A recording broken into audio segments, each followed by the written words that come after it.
The role of fats in heart disease is often misunderstood. Let's look into understand it a little bit more and understand the latest with dietitian and CEO of BeFit Food, Kate Save, joining me in the studio. What are cholesterol and triglycerides? I practiced that one. And how do they affect heart disease?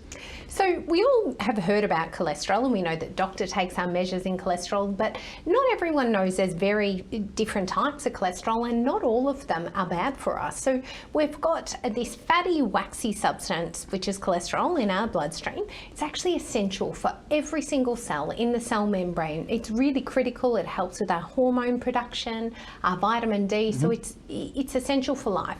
However, it's when we start talking about the different types of cholesterol, and this is how it's carried around the body. So it's either HDL, which is considered the good cholesterol. It goes around the body, scavenging extra cholesterol and getting rid of it or recycling it, and LDL cholesterol, which is thought to be the bad cholesterol. However, it's not that simple either. Okay, cool. So let's get into a little bit more. Why are these triglycerides more dangerous than cholesterol when it comes to heart disease? Take us through what they are and how they're operating. Yeah, so when we eat fat, we actually package it up into triglycerides that then get transported around the body, and then they get used for energy. Like Amazon. There you go. But it's not just fat that builds up triglycerides. So most of us think if you eat fat, you convert it into fat.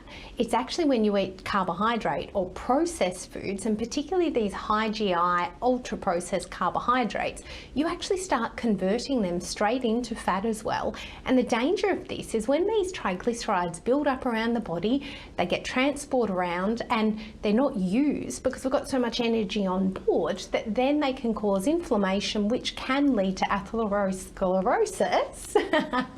Practice that one as well. And really it's this cascade of events then that can cause the narrowing of the arteries, the plaque due to the LDL cholesterol. I can picture the little 3D animations where it builds up and makes it much more harder. And then the plaque bursts and it can break off, and then it can go into a narrowed artery and block it, causing heart attack or stroke or even a clot in the lung, basically. Right, a series of sort of unfortunate events. But how does saturated fat affect LDL, and I guess in relation to heart disease as well? Well, I guess going back in the 1950s and 60s, fat was actually demonised, and particularly saturated fat, as being the cause of heart disease. But this is now not the case. There's been many, many studies to show this. So it's not to say we can have unlimited fats in the diet, but it's the type of fats that we choose. So the fats in the Mediterranean diet, the fats that are monounsaturated, we should be actually eating more of them to improve our heart health and our cholesterol, and less of the saturated fat. However, it's not as bad as we once thought, and not all saturated fats are the same. So the saturated fat in dairy, apart from in butter, is actually thought to be okay for us. And the other fact that we really confused decades ago was cholesterol. People used to believe that if you ate cholesterol, i.e. if you had lots of eggs, then you would convert that to cholesterol in the body, and that's not true. It doesn't actually fit the same structures in the body. So we only convert about 10% of the cholesterol that we eat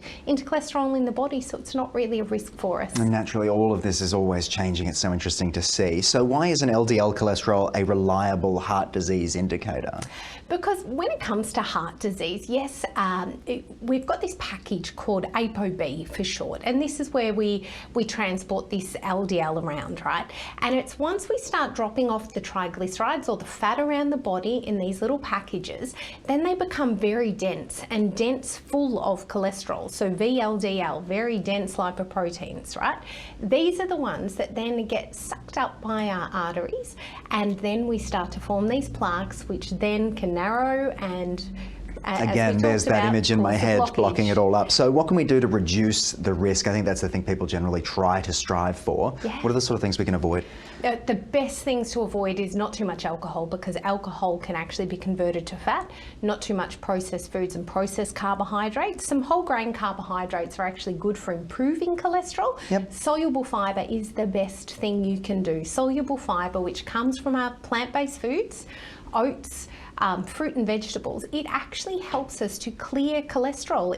We make bile and we clear cholesterol and clear by using the fibre pathway, basically. So the more fibre you have, the quicker you'll lower cholesterol. There's plant sterols, which you would have seen added to certain foods. Interesting. Yeah, and they lower cholesterol as well. And the gut microbiome.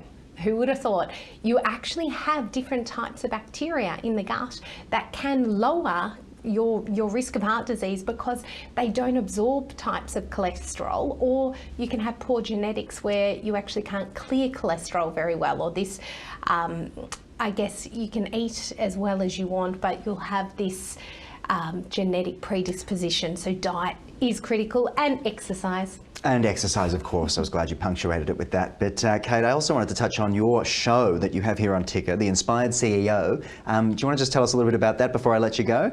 Yeah, I couldn't be more excited. I've had around 7 or 8 episodes now with all different CEOs coming in, talking about their journey, going through life, business, finding this so-called balance between family, work and life, but also how they've scaled up their businesses, what their journey looks like, what their goals are, and what they're doing in their industries, because some of these industries are changing dramatically. So as we continue to see, and you continue to keep your finger on the pulse. And Kate, thank you so much for joining me in the studio today. My pleasure. You can, of course, get all of those episodes of The Inspired CEO over on the Ticker website, and we, of course, will be right back in just a moment. Don't go anywhere.